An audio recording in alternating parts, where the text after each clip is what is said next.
Radio Nacional de Honduras presenta su programa Jackskin, Descubriendo Nuestra Historia, un espacio producido por el Instituto Hondureño de Antropología e Historia.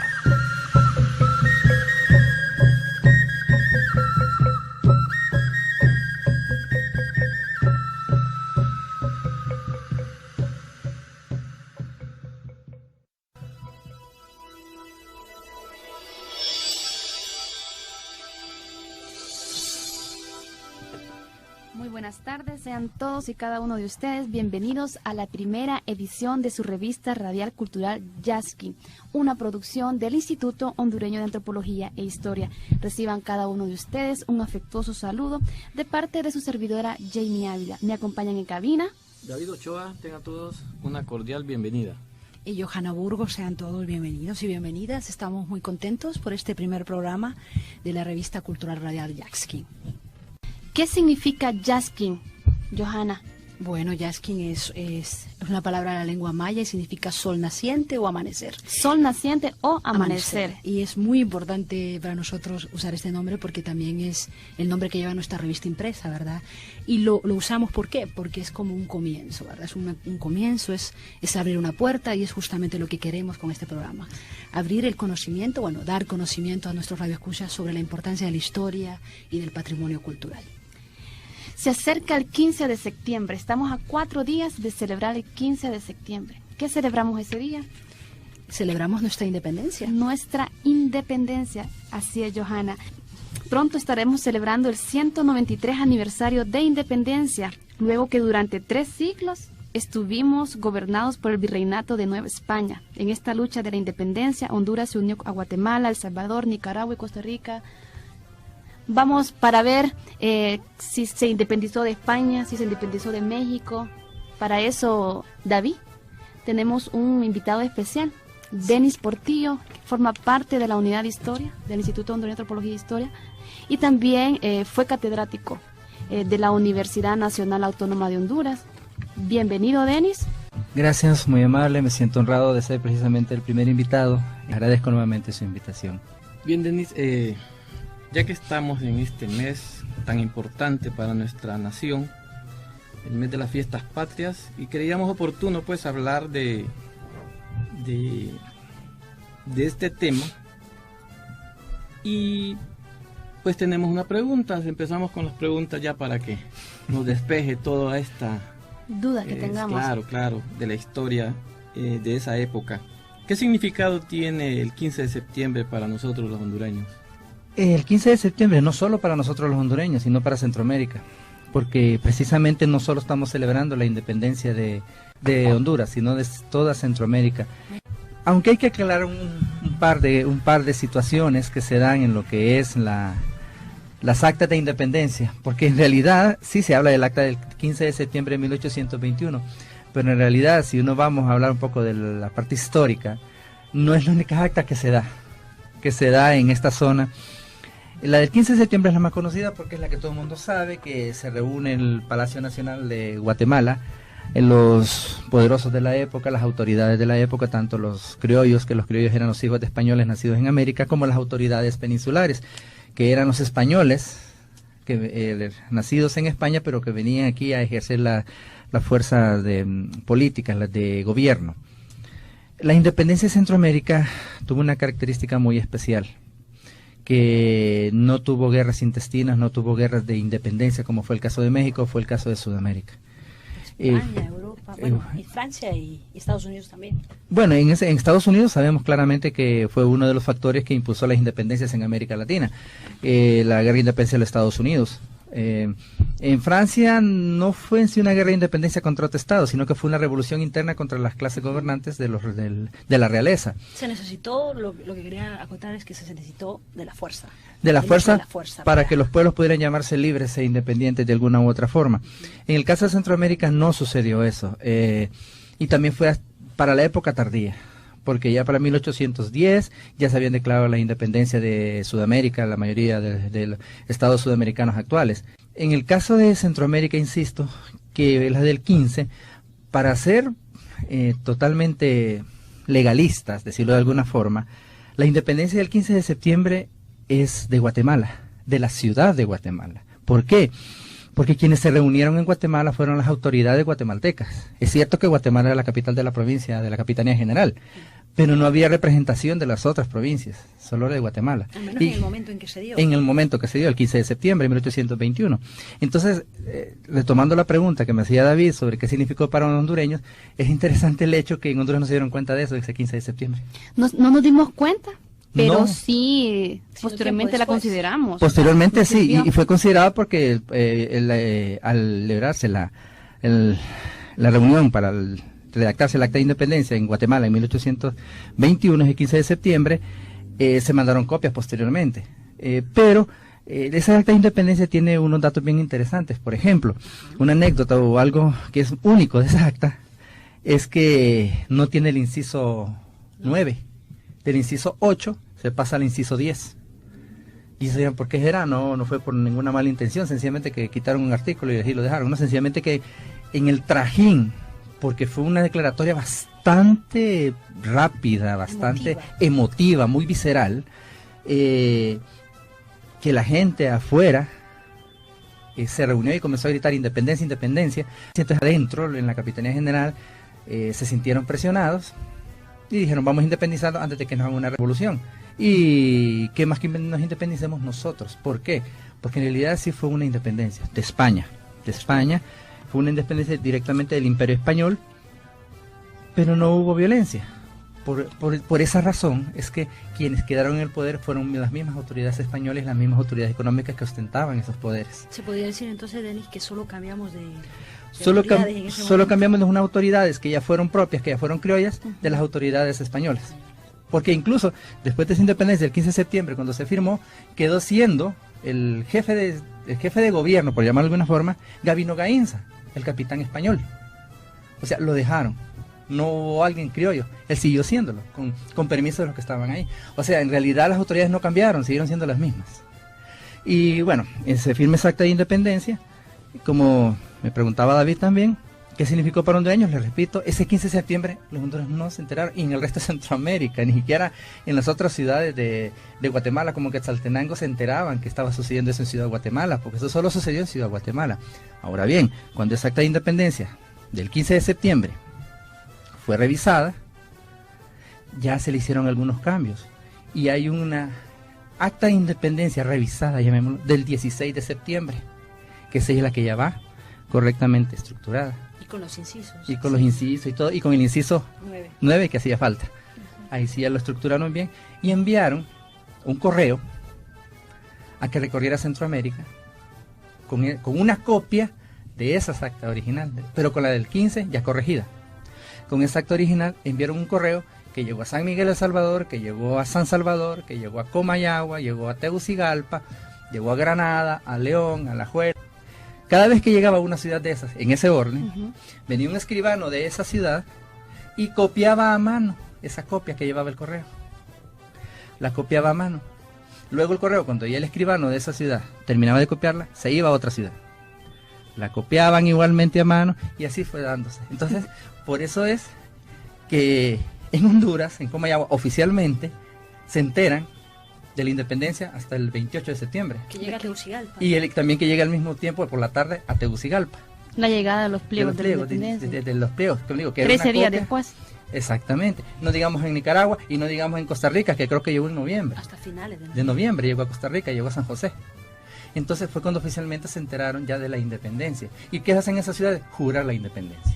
O sea, aceptaron. Hasta ese momento ellos empiezan a hacer acciones de acciones legales de independencia. ¿Y Correcto. todas, Denis, y todas las provincias donde llegaba estaban de acuerdo o hubo que No, estuvieran? no, porque sucedió algo muy especial, de que había, miren, cuando se independiza Centroamérica el 15 de septiembre, habían unos que sostenían que, recuerden que México se había independizado y México formó un imperio, el imperio de Agustín de Iturbide, interesante.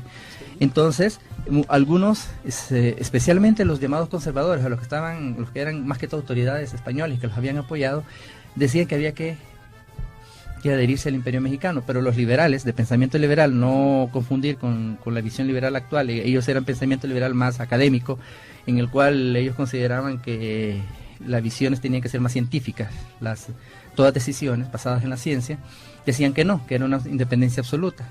Al final, pues, en enero de 1822, se deciden a anexarse a México. Eso provocó una serie de reacciones en varias ciudades de Centroamérica, porque recordemos que no existían los estados como tales. El poder más coherente que había eran las alcaldías. ¿Por qué? Porque el pueblo podía ver ese poder. El más cercano. Entonces cada alcaldía tenía que jurar la independencia. Por eso es que enviaron la copia a todas las alcaldías de Centroamérica. La enviaban a Tegucigalpa, hicieron la copia y todas las alcaldías de alrededor mandaban sus representantes para hacer su propia copia, llevarla a su alcaldía y jurar la independencia. O sea que fue un proceso lento, no tan rápido. Pero bueno, regresando a lo de México, Comayagua, cuando recibe esa información, decide anexarse a México, decide aceptar la anexión a México. Pero Tegucigalpa dice, no, hay que plegarnos a lo que dice el acta de independencia del 15 de septiembre de 1821, independencia total. Eso provocó que en algunas ciudades de Centroamérica, como por ejemplo San Miguel, San Salvador, se fuesen a combates, incluso combates entre las ciudades, entre León y Granada, que fue un combate muy fuerte, incluso entre Alajuela y San José. No fue la excepción, en cierto punto, Tegucigalpa y Comayagua. Se prepararon, hicieron milicias. Por cierto, las milicias de Tegucigalpa estaban comandadas por el entonces joven Francisco Morazán, capitán, que fue una de las primeras menciones ya en las cuales se mete a política y esas cuestiones. Al final no hubo esos combates, no, entre Comayagua y Tegucigalpa. Se llegó a un arreglo y Tegucigalpa aceptó la anexión a México. Entonces no se llegó, pero sí hubo mucho un enfrentamiento por ideologías y cuestiones políticas. Y la anexión a México duró más o menos un año, ¿verdad? 8 meses, 10 meses por ahí duró la anexión a México. Denis, fue muy poco. En la actualidad, ¿dónde están esos valiosos documentos? ¿Dónde permanecen? Ok, buena pregunta. El acta de independencia original, la primera, la del 15 de septiembre, la que es manuscrita, en la que falta el inciso 9, esa está en Guatemala. Lo tienen los guatemaltecos, ahí siempre ha permanecido. Pero recuerden que cada uno de los países hizo su propia Se quedó acta. con su copia. Se quedó con su copia. Entonces, en Honduras, en el Archivo Nacional de Honduras, se encuentra una copia se le llama de una original impresa, o sea, ya no es a mano, sino que es impresa el acta. Y esa acta está fechada, muy interesante, el 16 de septiembre de 1821. O sea, ya es el acta de independencia revisada. No es la copia textual de la del 15, ya es la revisada. Parece interesante, ¿verdad? El Archivo Nacional está ubicado en el Centro Documental de Historias, en el Centro de Investigaciones Históricas de Honduras, en el centro de Tegucigalpa, antigua casa presidencial. Bien, seguiremos hablando después de una pausa, seguiremos hablando de quiénes participaron, qué personajes participaron en nuestra independencia, sobre los símbolos, qué nos contribuyó esto para Honduras. Así que regresamos a través de una pausa.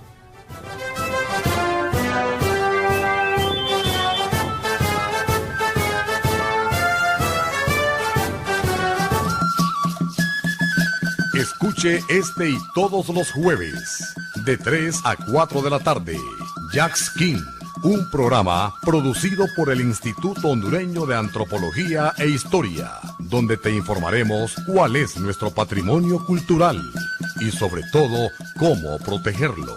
Jax King, este y todos los jueves, de 3 a 4 de la tarde, a través de Radio Nacional de Honduras.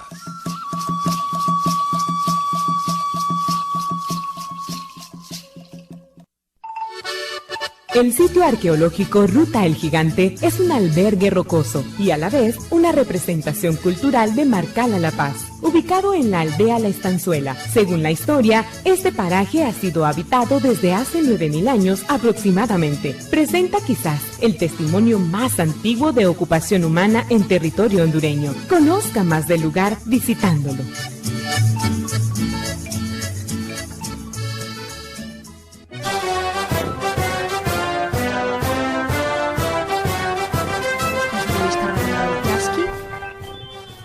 Les recordamos que hoy estamos hablando sobre las fiestas patrias y tenemos como invitado a Denis Portillo. Antes de la pausa estuvimos hablando un poco sobre el acta de independencia y partiendo un poco de todo lo que usted nos ha comentado, Denis, qué tan cierto es que José Cecilio Díaz del Valle no estaba de acuerdo con la independencia? Don José Cecilio Díaz del Valle, para decir el nombre completo de este gran prócer no solo hondureño, por haber nacido en Honduras, en Choluteca, sino centroamericano y a nivel latinoamericano, reconocido su pensamiento, es innegable. Se ha dicho mucho y ha sido uno de los personajes tal vez más amados y odiados al mismo tiempo.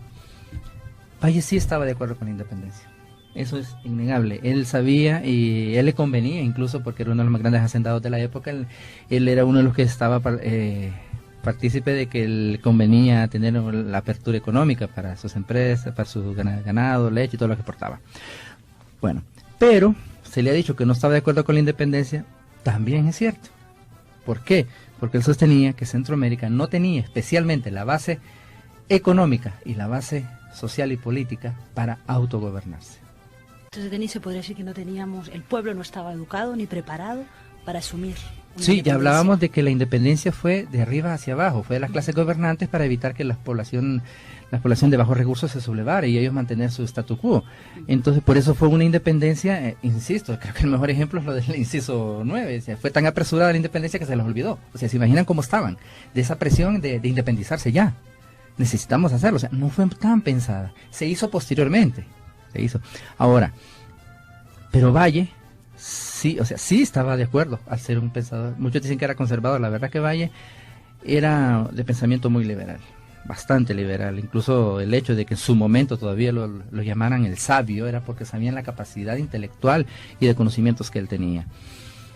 Al grado de que también se le ha acusado de que no está de acuerdo con el acta de independencia del 15 de septiembre porque no está firmada por él. No aparece su firma, pero es que no está firmada por él porque él no estaba obligado a firmarla. Él era en ese momento era funcionario real. Él trabajaba, si no me equivoco, era el secretario de la alcaldía de Guatemala. Entonces él no podía hacerlo. Pero sí fue el que la revisó. O sea, al decirle redactor significa que él revisó el acta de independencia. Ya mencionaba que el acta de independencia es muy interesante, tiene muchos tipos de letras, formas de escritura y hasta diferentes tintas, porque fueron todas las personas que trabajaron en ella. Participaron. Y a él le tocó revisar todo eso, incluso en la original, que yo desafortunadamente, soy franco, no la he visto, solo la he visto en copia. Tiene algunos agregados de Valle a pie de página, anotaciones, que esa fue la participación de él. Ahora, el día siguiente, el 16 de septiembre, ya mencioné que esa fue la que se envió al resto de Centroamérica, que era ya el acta revisada. En esa sí aparece la firma de Valle y 2 veces. Porque él ya no era funcionario real, ya era un ciudadano como todos, y el que la haya firmado significa que aceptó la independencia. Ay, qué interesante, Denis. ¿Qué relación había entre Valle y Morazán? Entre Valle y Morazán era más que todo de amistad, podríamos decirlo. Sí se conocían, porque sí se conocían. La relación, y aquí voy a hablar de otro prócer, de Valle era con don Dionisio de Herrera y Díaz del Valle. Eran primos hermanos. Don José Cecilio del Valle y don Dionisio de Herrera eran primos hermanos. Y Morazán era primo político de Dionisio de Herrera. Entonces había una relación familiar, sí. Familiar de afinidad y consanguinidad en algún momento. Entonces sí había una relación entre todos ellos. Se conocían definitivamente. Sí se conocían. Pero ¿qué más? ¿Qué otros personalidades de la época participaron aparte de ello? Aquí sí es interesante hacer una aclaración, ya que mencionamos a Francisco Morazán. Mire, Francisco Morazán, para la época de la independencia, no se tiene como parte del proceso de independencia. Por lo menos en Honduras. En Guatemala sí se sabe que no estuvo. No figura. No figura. El proceso de independencia de Guatemala eran otros que aparecen en el acta precisamente. Pero en Honduras, si vamos a hablar de Honduras específicamente, algunos de los que sí participaron en el proceso de independencia, o sea, a ellos sí los podríamos llamar próceres de la independencia, porque también algo que se toma en Honduras es que mencionamos algunos próceres y héroes que los tomamos para la independencia, pero como parte de identidad como hondureños, pero que no formaron parte del proceso de independencia. Por ejemplo, Lempira. Lempira es símbolo, es un héroe que protegió su territorio, es más, un territorio que en ese entonces no se llamaba Honduras, pero para nosotros es símbolo de defensa de lo que es de él, de su identidad, de lo que es su territorio, su tierra, de lo que él quería, de quién era contra los invasores en ese momento españoles de la corona. el Empira, aunque no es de la independencia, pero sí simboliza ese ejemplo de defensa de nuestra autonomía, de nuestra independencia. Otro que no es de la independencia, por lo que se sepa, José Trinidad Reyes. Por cierto, estaban muy jóvenes para esa época, el Padre Reyes, pero el Padre Reyes es símbolo de educación, es símbolo de un formador de jóvenes. Entonces, todos ellos representan esos ideales de un país independiente, los valores que dan independencia, aunque no participaron.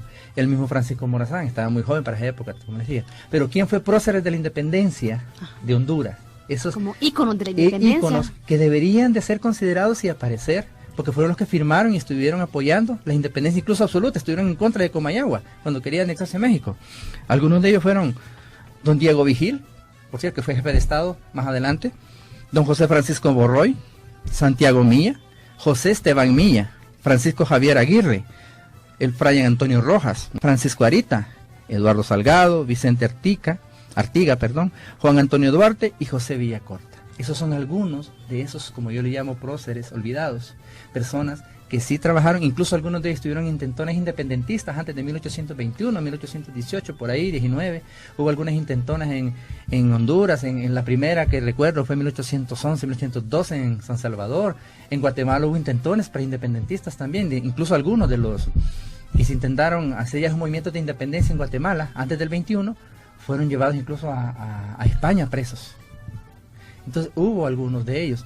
En el caso de Honduras son estos que mencioné, algunos, hubo otros obviamente, pero estos nombres deberían de ser recordados también en este momento de la independencia de Honduras, porque fueron gente que sí apoyó desde siempre. Y aquí no mencioné a uno, a Dionisio de Herrera, pero Dionisio de Herrera sí ya se sabe que fue uno, incluso fue el que redactó el acta de independencia de Tegucigalpa. Él redactó el acta, porque cada una de las ciudades, cuando juraba la independencia, el acta del 15 de septiembre del 21, cada una de las ciudades hacía su propia acta y juraba a la independencia en base a esa que le había llegado. O sea, hacía una jura de la independencia. Y quien redactó el acta de Tegucigalpa es, si no me equivoco, está en la alcaldía municipal de Tegucigalpa, ahí debe estar, fue Dionisio de Herrera, y él la firmó al mismo tiempo. Entonces, esos son próceres, son estos próceres. Aparecen otros próceres, como les decía yo, el padre Juan Francisco Márquez, que fue uno de los primeros tutores de Francisco Morazán. El otro gran tutor de Francisco Morazán fue Dionisio Herrera, precisamente. Aunque no aparezca Morazán en el proceso de independencia, seguro que él apoyaba. Este proceso de independencia, ¿cuándo inicia y cuándo termina? En Centroamérica los primeros procesos, es difícil dar fechas cuando es un proceso tajante, pero podríamos decir que ya para 1810 ya hay algunos movimientos de independencia. Ya les dije que en Sudamérica todos los países para 1810 ya estaban en ese proceso, habían independizado, esas noticias llegaron a Centroamérica, empiezan los primeros movimientos, ya les mencioné de 1811, 1812, 1818, y hasta que llegó al proceso de 1821. O sea, podría marcar el proceso en Centroamérica, si vamos a dar fechas, atreviéndome a dar fechas, sería entre 1811 y 1821, 10 años. Casi 10 años, 10 años de proceso, exactamente. La independencia de Honduras giró alrededor de los acontecimientos de las demás provincias, como bien lo explicaba, de Centroamérica, y principalmente de los sucesos que se dieron en España, con la promulgación de la Constitución de Cádiz en 1812. Ese es un dato muy interesante porque muchos no solo de Centroamérica, sino de la promulgación de las leyes de Cádiz, motivada también por un hecho muy particular. Todos sabemos, que la Revolución Francesa fue en 1789. La Revolución Francesa motivó que el pueblo llano, el pueblo, por llamarlo de esa forma, se rebelara contra las clases dominantes, la nobleza francesa, y la quitó del poder. En cierta forma fue una independencia francesa de su pueblo, de quienes lo gobernaban. Llegó al poder, vinieron los 3 derechos del hombre, etcétera, etcétera. Bueno. Pero lo interesante es que pocos años después, para 1798, 1800, llega al poder Napoleón Bonaparte y se declara emperador. Bueno, al declararse emperador comienza a hacer guerras de conquista en Europa y en 1808 invade España y pone en el poder a su hermano, José Bonaparte. Decían Pepe Botella, por cierto, porque le gustaba tomar mucho. Vean el rey que puso ahí, ¿verdad? Bueno, resulta que los españoles, el pueblo español y la nobleza española, se ve la necesidad de luchar una guerra de independencia. Qué interesante, ¿verdad? Una guerra de independencia en contra de los franceses. Los derrotan, lo sacan de España, pero ya no fue igual, el rey retornó, pero el pueblo, las personas, cambió su pensamiento. Ellos dijeron, ok, va a haber realeza, pero vamos a compartir el poder. Pero el poder no será absoluto. No será absoluto, va a ser constitucional, y entonces vienen las Cortes de Cádiz, que es como una especie de congreso, en donde el pueblo, o sea, los representantes del pueblo, los diputados, un senado, algo así, va también a ostentar el poder. Las Cortes de Cádiz tiran una constitución española en la cual el pueblo tiene derecho a opinar por medio de sus senadores, sus diputados, como se les llame. Eso caló en América. Forzosamente caló en América. Porque si en España están haciendo eso, nosotros ¿por qué no? Nosotros porque tenemos que seguir siendo exactamente. Y eso caló en toda Latinoamérica y las posesiones españolas, no solo aquí, en las Filipinas, pero España tenía posesiones en Filipinas también, en Asia. Bueno, resulta que todo eso caló, y esa es la importancia de las Cortes de Cádiz. Fue una razón por la cual las colonias españolas en América exigieron su independencia. ¿Y cómo España iba ahí? Aunque España sí mandó tropas a Sudamérica, especialmente a Sudamérica y México, como ya lo dije, porque eran las más grandes y las provincias más ricas. Pero no, todos sabemos que se logró, y en América eso llegó igual, a Centroamérica, ya lo conté cómo fue el proceso, y ellos comenzaron a exigir lo mismo.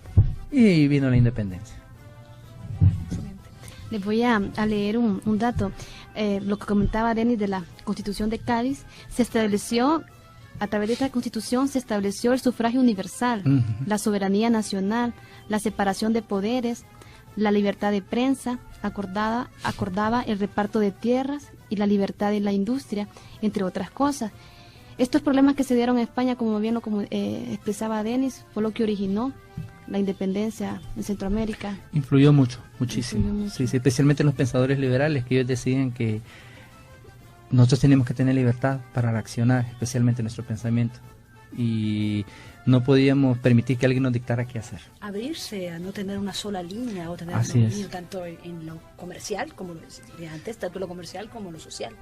Entonces, todos los procesos de cambio son así, nacen siempre con un deseo de libertad, todos, de libertad social. Y eso fue lo que pasó también en Centroamérica. Así es. Por eso es importante siempre recordar esta fecha, 15 de septiembre, que fue todo esto lo que nos contribuyó. ¿Cómo nos vemos mejor antes o después de la independencia? ¿Cómo contribuyó a nosotros en estos días? Muy buena pregunta, muy buena pregunta. Aspectos positivos y negativos. Aquí retomaría la primera pregunta que me hizo David. ¿Qué representa la independencia para nosotros? ¿Qué ha representado? Yo diría, ¿qué debe representar para nosotros? De repente se dijo, cambios, aspectos de cambio. O sea, si nosotros fuimos, o nuestros antepasados, tuvieron que soportar el yugo de una potencia extranjera y que teníamos que obedecer lo que ellos decían, ¿por qué? Porque no nos quedaba de otra. Entonces lo que nosotros tenemos que aprender es a tener reflexión, pensar qué es lo que debemos hacer y qué no debemos de hacer. Pero eso, y aquí es lo que, ¿cómo decirlo? Lo que más debemos tener, lo que más debemos desarrollar, educación. Creo que lo que mejor nos puede legar una independencia es una mejor educación. Vuelvo a traer a José Cecilio del Valle, un personaje que yo admiro mucho. Yo admiro a José Cecilio del Valle y Francisco Morazán. Valle decía que él no concebía cómo puede haber escuelas que enseñen a disparar un cañón y no hay escuelas que se especialicen en enseñar a gobernar. Y no es a tener razón, porque todavía no hay escuelas que le enseñen a uno a gobernar, si se fijan. Pero sí hay escuelas militares que enseñan a disparar un cañón. La educación es el mejor legado que uno puede tener en la independencia. O sea, educarse, porque si uno es educado es libre, porque uno puede pensar, uno puede escoger. Es autónomo. Es autónomo de pensamiento. Y con esto no estoy diciendo que es libertino de pensamiento, es cosas muy distintas. Ser autónomo de pensamiento quiere decir que tiene la capacidad de reflexionar y saber qué es lo mejor para tomar decisiones. Como yo siempre he dicho, el poder de elegir es eso, es un poder. Y es un derecho, y creo que es de las únicas acciones en la vida que es un derecho y un deber. Pero si va a ejercer usted un derecho, tiene que estar preparado para ejercerlo.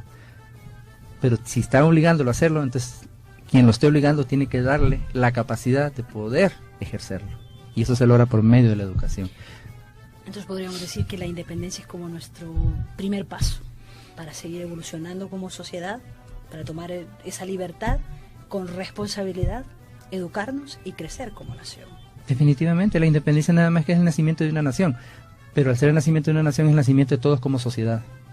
Porque la independencia, lo primero que la independencia exige es autogobierno. ¿Estamos preparados para un autogobierno? La única forma de estar preparados para un autogobierno es saber cómo realizarlo, y eso solo la educación lo hará. Y de acuerdo a su experiencia docente, Denis, en cuanto al sentido de pertenencia o de identidad, ¿cómo reaccionan los hondureños ante el 15 de septiembre, con lo que usted ha percibido? El 15 de septiembre yo lo siento bien emocional, especialmente en los jóvenes. Yo que he tenido la oportunidad de estar en educación media y en la universidad y trabajar con ellos, siento que es bien emocional. O sea, solo es el momento, voy a demostrar, voy a ver mis símbolos, pero la independencia no es el 15 de septiembre solamente. Es bueno, hay que celebrarlo, hay que recordarlo todos los años. Todo lo que conlleva. Hay que demostrar civismo, hay que demostrar somos hondureños. Hay que hacerlo. Pero la independencia debemos ejercerla durante todo el año, con nuestra forma de ser, no tirando basura por los carros, no ensuciando las calles, no tapando los desagües, no rayando las esculturas, no rayando las paredes, no insultando, no usando malas palabras, no usando el pito cuando uno está haciendo una cola, cuando es imposible que se mueva el carro de enfrente. O sea, cuestiones de ese tipo. Eso es identidad, identificarse con un pueblo y hacer lo correcto, porque la independencia, solo haciendo lo correcto se logra. Denis, y yo creo que también es importante la base, que es la familia, que es de donde pues uno enseña a nuestros hijos, así como nuestros padres me acuerdo que en mis tiempos el 15 de septiembre eran estrenar, ir a ver los desfiles, ir a la plaza central, ir siguiendo los desfiles. Bueno, era algo que todos los esperábamos, como ciertas festividades del año. Pero sí, yo creo que es importante inculcar y apoyar, ¿verdad?, a nuestros hijos, enseñándoles pues el valor que tiene, el valor que estos personajes hicieron por la patria, ¿verdad?